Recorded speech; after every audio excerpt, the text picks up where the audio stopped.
ঘরোয়া কিছু টোটকা জেনে রাখুন, ভবিষ্যতে কাজে লাগবে।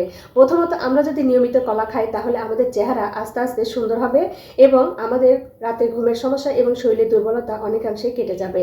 এছাড়া আমরা যদি ভাতের সাথে কাঁচা পেঁয়াজ খাই তাহলে আমাদের হার্ট কিন্তু সুস্থ থাকছে। এছাড়া আমরা যদি অতিরিক্ত মাংস খাই সেটা কিন্তু আমাদের কিডনিতে প্রভাব ফেলতে পারে। এছাড়া প্রাকৃতিকভাবে যদি আমাদের শরীরে ক্যালসিয়ামের অভাব পূরণ করতে চাই, সবজি থেকে কিন্তু ঢেঁড়সটা আমরা খাদ্য তালিকায় রাখতে পারি। এছাড়া আমাদের শরীরের আয়রনের অভাব দূর করতে আমরা কিন্তু নিয়মিত কিশমিশ খেতে পারি। বন্ধুরা, ঘরোয়া কিছু টোটকা জেনে রাখুন, ভবিষ্যতে কাজে লাগবে। আমরা যদি মোটা হতে চাই তাহলে কিন্তু আমাদের নিয়মিত কিশমিশ খেতে হবে। আর আমরা যদি আমাদের মুখের রুচি বাড়াতে চাই তাহলে কিন্তু আমাদের টক জাতীয় ফল খাওয়া উচিত। এছাড়া আমরা যদি ঘুমের সমস্যা দূর করতে চাই তাহলে প্রতিদিন কিন্তু আমাদের একটি করে পাকা কলা খাওয়া উচিত। এছাড়া আমরা যদি লম্বা হতে চাই তাহলে কিন্তু আমরা একটি করে আপেল খেতে পারি। বন্ধুরা, ঘরোয়া কিছু টোটকা জেনে রাখুন, ভবিষ্যতে কাজে লাগবে। প্রথমত, আমাদের শরীর যদি বেশি দুর্বল মনে হয় তাহলে কিন্তু আমরা নিয়মিত হাঁসের ডিম খেতে পারি। আর আমাদের যদি অতিরিক্ত গ্যাসের সমস্যা হয় তাহলে কিন্তু প্রতিদিন আমরা কিন্তু কাঁচা পেঁপে চিবিয়ে খেতে পারি।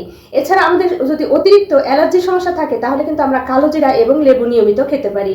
এছাড়া আমাদের হাড় এবং পেশি মজবুত করতে কিন্তু প্রতিদিন আমরা কলা এবং উষ্ণ গরম দুধ খেতে পারি। তাহলে কিছুটা হলেও আমরা সুস্থ থাকতে পারবো। বন্ধুরা, আমরা সকলেই জানি কালোজিরা বহু পুষ্টি সমৃদ্ধ একটি খাবার, যা আমাদের 70টিরও বেশি রোগ থেকে মুক্তি দিতে পারে। কালোজিরা কিন্তু সারা বছরই আমরা কম বেশি সকলেই খেয়ে থাকি, কিন্তু শীতকালে কিন্তু কালোজিরা আমাদের বেশি বেশি খাওয়া উচিত। এটার কারণ হচ্ছে কালোজিরা আমাদের শরীর গরম রাখতে সাহায্য করে। এছাড়া কালোজিরা আমাদের শ্বাসকষ্টজনিত সমস্যা দূর করে। এছাড়া কালোজিরা আমাদের অ্যালার্জিজনিত সমস্যা দূর করে। এছাড়া কালোজিরা আমাদের ঠান্ডা লাগলে যে নাক দিয়ে পানি পড়ে সেই সমস্যা থেকেও কিছুটা মুক্তি দেয়। কালোজিরা হচ্ছে আমাদের শরীর থেকে দূষিত পদার্থ বের করে দিতে সাহায্য করে।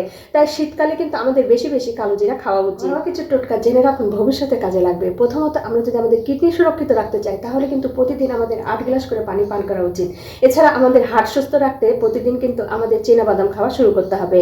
এছাড়া আমরা যদি আমাদের মস্তিষ্ক সুস্থ রাখতে চাই প্রতিদিন সকালে একটি করে সিদ্ধ ডিম।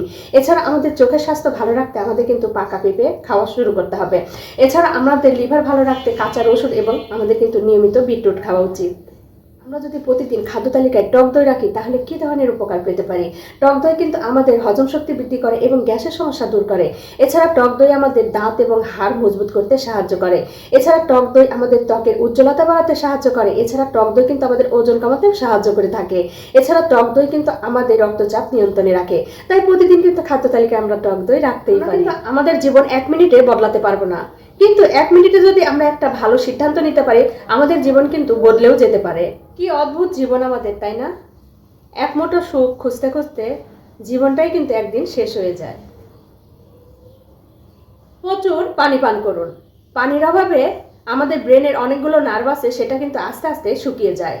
এর কারণে আমাদের স্মৃতিশক্তি এবং স্মরণশক্তি আস্তে আস্তে লোপ পেতে থাকে। এটা কিন্তু বড়দের মতো ছোটদেরও হতে পারে। তাই ছোট বড় সকলেরই প্রতিদিন অন্তত 8 গ্লাসেরও বেশি পানি পান করা উচিত।